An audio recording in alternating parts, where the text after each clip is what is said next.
Hi, அஸ்ஸலாமு அலைக்கும். அரபி நாட்டு பேச்சு பயிற்சி அரபு பாடத்திலே இன்னும் ஒரு புது வீடியோவுடன் உங்கள் அனைவரையும் சந்திப்பதிலே மகிழ்ச்சி. இன்றைய வீடியோவில் பழங்களை அரபியில் எவ்வாறு சொல்வது என்பதனை பார்க்கலாம். அத்தோடு இந்த பதிவில் ஆங்கில வார்த்தைகளையும் எழுத்தில் தருகிறேன். பொதுவாக எல்லா பழங்களுக்கும் ஃபவாக்க அப்படின்னு சொல்லுவாங்க. இந்த அரபிக் வார்த்தைகளானது வீட்டிலே வேலை செய்கின்ற பணிப்பெண்கள், அத்தோடு ஹவுஸ் டிரைவராக வேலை செய்கின்ற டிரைவர்கள் கட்டாயம் தெரிந்திருக்க வேண்டிய அரபி வார்த்தைகள், பழங்களினுடைய பெயர்கள். அது மாத்திரமல்லாது இது அன்றாடம் பாவிக்கக்கூடிய வார்த்தைகள். அரபியர்களின் வீடுகளிலே அதிகமாக பழங்கள் பயன்படுத்துபவர்களாக இருப்பார்கள். சரி, ஓகே. இப்ப பொதுவா ஃப்ரூட்ஸ் பழங்களுக்கு சொல்ற ஃபவாக்கே அப்படின்னு சொன்னா பழங்கள், ஃபவாக்கே பழங்கள். அப்பிள் பழத்துக்கு சொல்ற துஃபா அப்படின்டா அப்பிள் பழம், துஃபா அப்பிள். அடுத்தது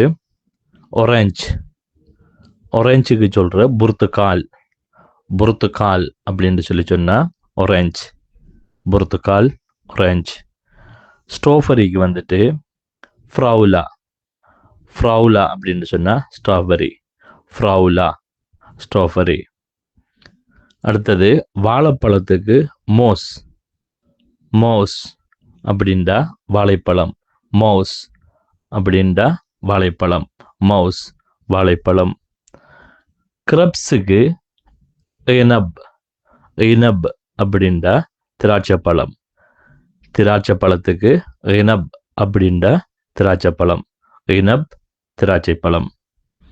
வாட்டர்மெலோனுக்கு அந்த தர்பூசணி பழத்துக்கு பத்தீஹ் அப்படின்டா தர்பூசணி, வாட்டர்மெலோன். அடுத்தது ருமான், மாதுளம் பழத்துக்கு சொல்ற ருமான்.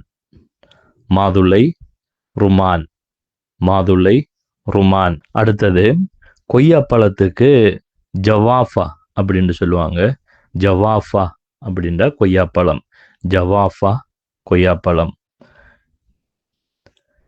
லெமோனுக்கு எலுமிச்சம் பழத்துக்கு லைமூன் அப்படின்னு சொல்லுவாங்க.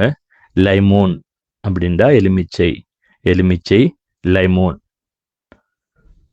அன்னாசி பழத்துக்கு அன்னாசி பழம், பைனாப்பிள், அன்னாசி பழம். நான் குறிப்பிட்ட இந்த 10-12 பழங்களும் குறிப்பாக அரபியர்கள் வீட்டில் அன்றாடம் பாவிக்கக்கூடியது. இது போன்ற இன்னும் பழங்களுடைய பேர் உங்களுக்கு தெரியணும் அப்படின்னு சொன்னா கமெண்ட்ஸில் டைப் பண்ணி போடுங்க. அதுக்கு நான் கண்டிப்பா ரிப்ளை பண்றேன். அத்தோடு இந்த யூடியூப் பக்கத்தினூடாக அரபு நாட்டு பேச்சு வழக்கு அரபி வார்த்தைகளை 85க்கும் மேற்பட்ட வீடியோ பதிவுகளை பதிவேற்றிருக்கின்றேன். இவைகளை முழுமையாக பார்ப்பதன் மூலம் உங்களாலும் அரபி பேச முடியும் என்ற நம்பிக்கை எனக்கு உள்ளது. அதே போன்று அரபி நாடுகளில் அரபி தெரியாமல் அவதிப்படும் உங்கள் நண்பர்களுக்கும் ஷேர் செய்து இது போன்ற அரபிக் வார்த்தைகளை தொடர்ந்து பெற்றுக்கொள்ள டெய்லி கல்ஃப் தமிழ் என்ற யூடியூப் பக்கத்தினை இப்போதே சப்ஸ்கிரைப் செய்து கொள்ளுங்கள். இன்னும் ஒரு புது வீடியோவுடன் சந்திக்கலாம்.